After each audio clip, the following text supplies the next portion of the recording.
Okay, folks, these feeders are Gatorade feeders.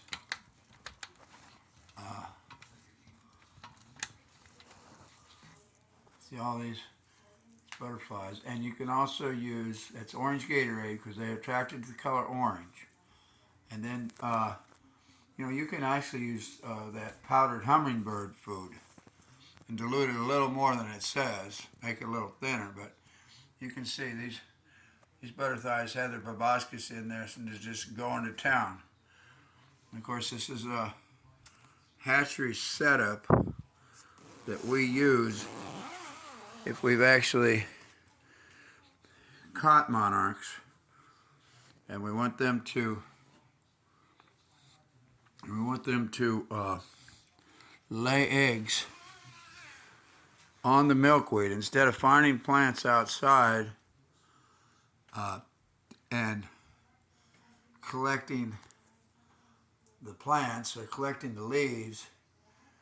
You harvest. See, these are monarch eggs. And here's some more.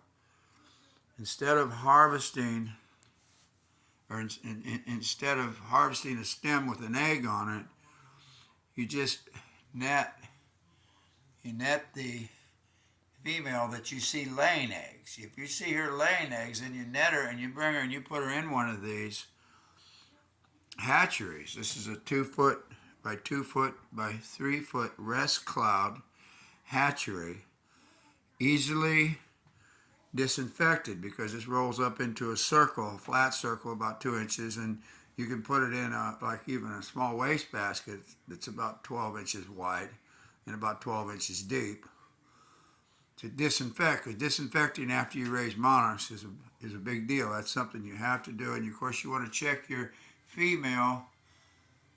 See, there's a nice big female, and she's nectaring. And I actually have a male in there in case she gets fertilized some more. Needs to fertilize those eggs. They carry 300 to 400 eggs. So they lay eggs on this, and then you just you put those stems, and this is a spring water thing from Walmart. They're $1.25 with the water in them. And then you put about 5 stems, so you put as many stems in this as will plug up the hole on top, because once in a while caterpillars will crawl down in there. And of course you have no leaves. You can see here you have no leaves in the water because those will rot and stink too. But then once your caterpillar or your eggs start hatching and they start getting bigger, you'll add more pitchers of this milkweed next, and you'll just set them next to the leaves and the plants that are being stripped. That's very important to understand. And when you put these stems in, you have to immediately put them in water once you trim them and actually smash the bottom of the stems so these stay up. These stems have been in here 3 or 4 days, and they look like they're a plant growing out of the ground. And the plants growing out of the ground that you harvest from will recover within a week for monarchs to start laying eggs, and within 2 weeks they'll be 18 inches tall during the season, especially when it's hot in July when they're really migrating and really reproducing. So you're not depriving monarchs of habitat. What you're really doing is you're protecting eggs so they'll survive, so more eggs will survive to the adult stage.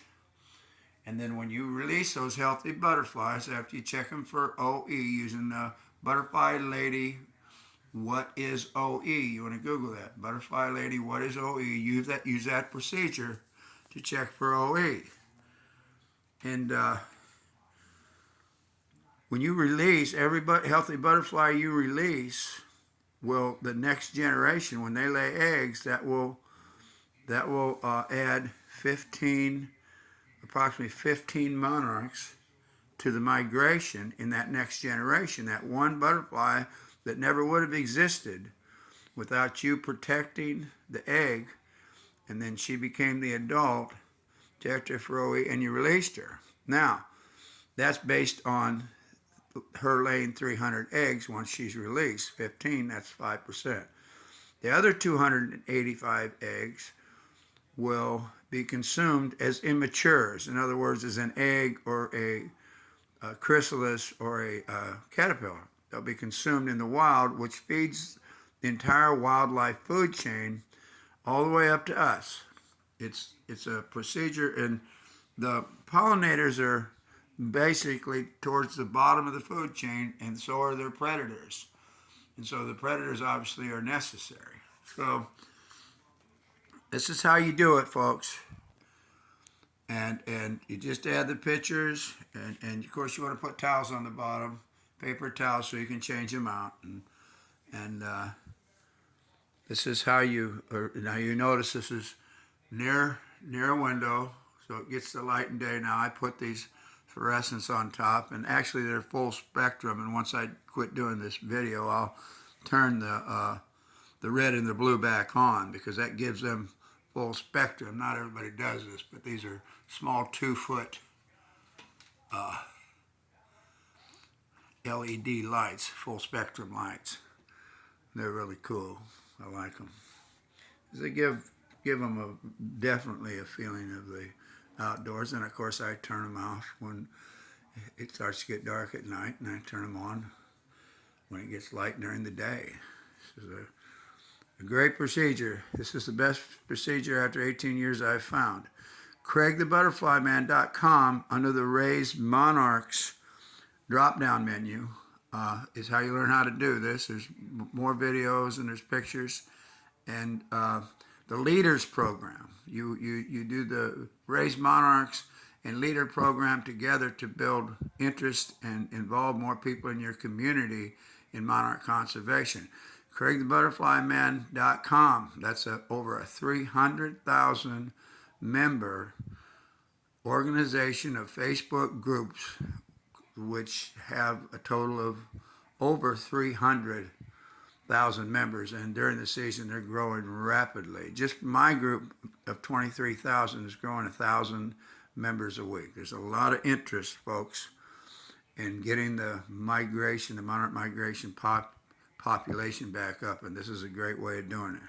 CraigTheButterflyMan.com. Study that website. It shows all the science to support what we do. There they are, hungry little fellows. Thank you very much.